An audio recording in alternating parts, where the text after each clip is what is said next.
Testing, testing. Is this thing on?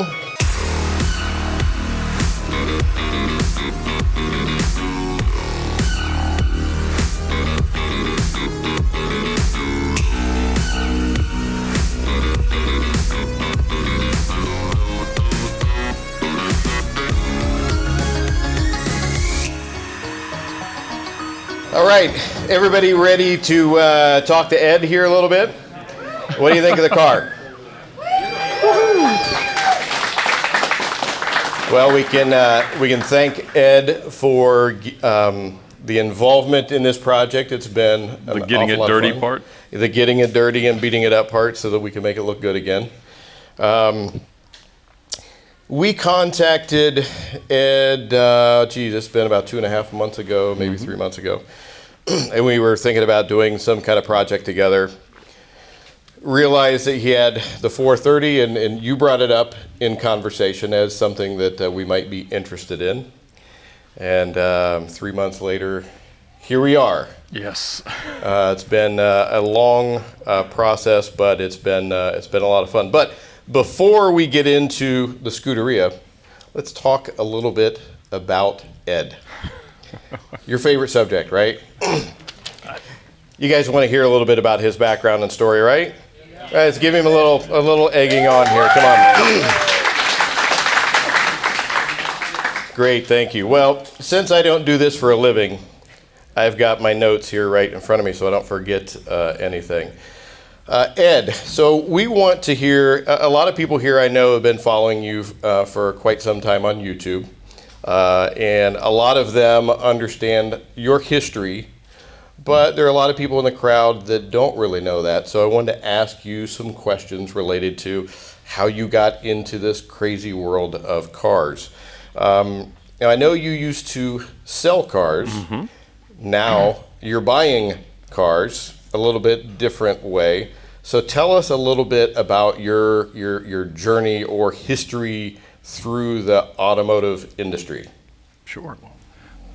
Thank you, Todd, for having me. And this is crazy. I didn't expect more than a couple dozen, so this is awesome. Thank you guys so much. But so I grew up loving cars, but I love driving more than a lot of the other peripheral aspects of it. And so the cleaning, the servicing, and things like that I can respect, but it's always been a little bit more of a distance there. And so I loved the experience of sharing what cars can be with everybody that would be interested in it. And so I started an exotic car rental company while I was a student at Georgia Tech out of my dorm room. I sold my old Audi S4 and used it as a down payment on a Lamborghini without enough money to make the next payment, and started renting it out. And that business grew from there. And over time I got courted to come sell cars at Lamborghini Atlanta, and did that for about 6 years and had a lot of fun, and learned a lot, and learned the kind of cars that I really liked. And usually those were the ones that I felt comfortable doing whatever I wanted with, that I could drive as many miles as I wanted without any concern as to what might happen to them and stuff like that. And so I would always be the guy that would raise my hand for the trades that nobody else wanted, the Lamborghinis from the prostitutes or the Ferraris that the rappers' parents blew up. And so that was my kind of stuff. And I always thought that was a very different product than the kind of car that would normally be in here, right? The cars that always stay so perfect, that they don't drive in the rain or anything like that. And when Todd called, I was like, I don't know that guys like me are necessarily out here thinking like that our cars could even look like this anymore. We think that ship has sailed many, many thousands of miles ago. And so after I left the dealership, I didn't know what was going to be next. During that time, I had set the Cannonball record. We did that in 2013, drove from New York to Los Angeles in 28 hours, 50 minutes, which was the record until about 2 months ago. So, but the new guys are great, Arnie and Doug, and I'm happy for them. Spent the weekend with them, actually. But I was looking for something else, wanted to do something else entrepreneurially, and we developed the VINWiki app along with a bunch of friends that are much more technical than I am. They had some bandwidth and were looking for an idea. And we talked about the idea of crowdsourcing vehicle history. Really the idea that like what's just happened to this car is much more significant in its history than anything that Carfax or AutoCheck would ever dig up from their access to DMS systems, dealerships, and things like that, state records. And so we wanted to give people a platform to document that sort of thing. And we did. We put it out there in the world, and a few people downloaded it and liked it. And we were kind of like, well, is this just going to be kind of a background project? And then we thought, well, we can't really just shelve the thing until we decide that we've really exhausted what social media can do. And so we said, well, why don't we make some YouTube videos? And we got some beer and some pizza and sat around in my warehouse, much like this, and started telling our best car stories. And 2.5 years later, 1 million of you have decided to watch us. Yeah, you just went past 1 million subscribers here, like this last month, Yeah, right? yeah, right at the end of the year, like the December 30th. That's awesome. It's crazy. That's awesome.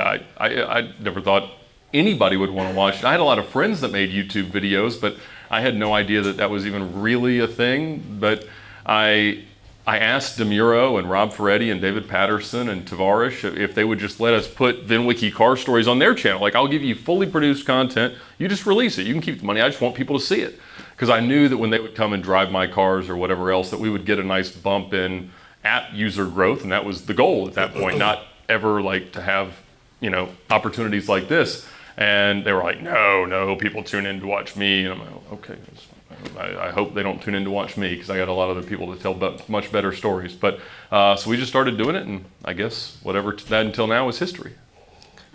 Well, and in case any of you missed, I was fortunate enough to be on one of those car stories. That's about a month ago when we went down and filmed our video on this car. Ed said, hey, got a time, tell some stories, sit down? Absolutely. So it was a really fun process, and it's neat to engage people on the channel with a lot of different kinds of content, a lot of car stories, a lot of fun information that you have in there.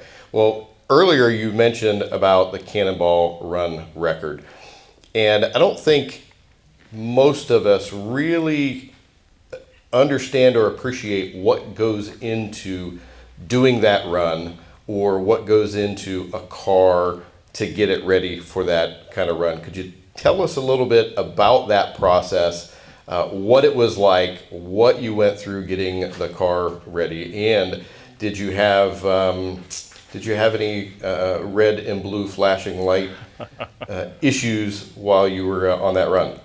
Well, fortunately, no. We avoided police detection that time. The Mercedes CL55 that we used to set the record in had 3 radar detectors and 2 laser jamming systems, an ambulance traffic light changer, 4 different GPS systems, a third-party tracking device, a police scanner, a CB radio, multiple different powers of binoculars, power for everything, iPads, Waze, all that stuff. So we were pretty prepared, I think, for those eventualities. But you know, it was one of these things that a lot of us had seen the Cannonball Run movie or heard the legends of the races in the 1970s. And as a senior in high school, I actually did an interview with Brock Yates, and I told him, you know, one day I wanted to see what this would look like in a modern context. At that point, the record hadn't been advanced since 1983. And so in the time where I was extremely impressionable, I got to see Alex Roy and Richard Rawlings make their claims of 31 hours and 4 minutes and 31 hours and 59 minutes and see that it could be done. But you know, you kind of get to develop from that in the same way that Arnie and Doug just kind of built from our strategy, added some new ideas, and took everything to the moon and back. You know, that's what I was able to do with their experiences and their tales and the books they'd written and stuff like that. And so it became one of those goals that you can't just go out and do tomorrow. Like, it takes a lot of planning and a lot of thought. And it's great when you can find that type of thing that can carry you through the other parts of life that are harder, that you need that distraction, you need that long-term goal, whatever it is. And that's where I count myself as privileged, was really to find that thing at the right moment in my life. Because the 10 years that I spent from that interview with him as a high school senior to I was 28 years old when we did it, and I was like, you know, that's really one of those things that carried me through at this kind of trying to figure out who you are. And so the catharsis of actually getting there was something unlike anything else that I'd ever experienced. And so it's what my book's about. It's what's just not so much the drive, but about what the drive can mean. And you know, I open it with a dedication to my son, and I say, look, you know, life is about finding these types of ideas. It's about the way that we're able to define ourselves and the way we let the world know what matters to us. I mean, that's one of the greatest things about the VINWiki car stories concept, is that you get to come out and talk about the greatest cars that you've detailed, or the greatest cars you bought, driven, seen, interacted with. And it's not me or anybody else saying, look, you know, we're so cool that you need to hear about everything we do every single day. Tune in and smash buttons. It's about like, these are the memories that we really want to have immortalized. And that certainly, that drive was it for me. Well, I don't think anybody in here realized just how much was involved in getting that ready. Any of that technology that you used, was it difficult to get your hands on to put in the car? If you could believe so, yes. Yeah, some of it was. And it's not illegal if you don't press the buttons. Got it. Okay, now, this car here. Let's talk a little bit about it. Everybody's seen what it looks like right now, but let's go back a little bit and talk about what you were looking for in a Scuderia when you found this one. Sure. So my general car buying strategy is to find cars that would usually have an obstacle to somebody that is much more rational thinking to buy. And so I love cars that are in like distressed circumstances or have some issue that needs to be overcome, or, you know, for whatever reason, whether it's mileage, that's a great one, or terrible previous ownership, potentially terrible, you know, accident history, paint work and stuff like that. And you know, the goal is always to get something that is cheap enough with respect to the market that you've got some room to fix stuff. And so that padding allows you to move more quickly. You know, certainly you're offering less than somebody's asking price, but if, you know, you're willing to move fast, not worry about, you know, pre-purchase inspections and just go, you know, usually it works out pretty well. And I'm not always, but it's been a reasonable strategy for me. And so I grew up loving Ferraris even more than Lamborghinis. Honestly, when kind of presented with the opportunity to go sell either, I went to go sell Lamborghinis because I knew they were harder to sell. You know, I started in 2009, same year this car was produced, and at that point, you were still taking orders at a Ferrari store. Now they're producing a lot more cars, and there's a little bit more salesmanship involved, but you know, how much you could make at a Ferrari store just depending on what percentage of the allocation you were permitted to place amongst the customer base. So at Lamborghini, I knew they were harder to sell, and I knew I could kind of make more of a, you know, impression there. So I always loved the big V12 Lamborghinis, but in the lighter, more agile, you know, compared to a Gallardo of the same era, I love this thing. And I remember going in 2007, I suppose, to the unveiling at Ferrari of Atlanta of the new 430 Scuderia, and they had one, they pulled a sheet off of it just like Todd did earlier for me on this one, and I was just, oh my goodness, that thing is so cool. Like, I would argue maybe that a Challenge Stradale is a prettier car overall than a 430 Scud, but the advancements in the interior, the better gearbox, the you know, more power, everything else, no timing belts, it makes it a whole lot easier to live with. So I was out looking for one, and this one had popped up, and it had 28,000 miles on it, and it was at a pretty sketchy car dealership, which is a great thing. Either they were not going to know about it, or everybody's too scared to buy stuff because they have the internet. And I went up there to get it, and they encouraged me to get a PPI, and I was like, oh, sure, you know, it's around the corner. They threw it over there, and I show up, and I'm like, guys, did y'all look at this thing? It's like 5 different colors, and I mean, it's not like they did a good job hiding the paintwork. And so some more shrewd negotiation happened, and we got exactly where I wanted to be on price, and I drove it on home, and proceeded the next day to leave to drive it 7,000 miles. 7,000 miles on a 430 Scuderia. How was that? Well, the seats are brilliant, and even at 6'5", like, I can fit comfortably in this car. The visibility is awesome, but you can only sit in the position that seat is in. You can't like slouch over and, you know, move around, and so it hurt real bad. Yeah, really bad. That's kind of what I was getting to. I assume that I've only driven these cars in short distances, and I came to that same conclusion. That's how Enzo intended it, I think. Yep, exactly. Now let's talk about the condition, because you said there were some issues with it that didn't necessarily pop up in the inspection, but when you got it, what were some of the concerns that you had with the car? Or since you're used to buying stuff that's needy, was it that big of a surprise to you at all? Well, it's never a surprise. So I don't ever think of a car as being too far gone. And to be quite honest, my assumption with guys like yourself would be that there are cars that are just too far gone. When our conversations began, that was certainly my demeanor. I was like, look, I don't really know that you want to go down this rabbit hole. And the idea that could become this was so far outside of my imagination that I would never even thought to ask.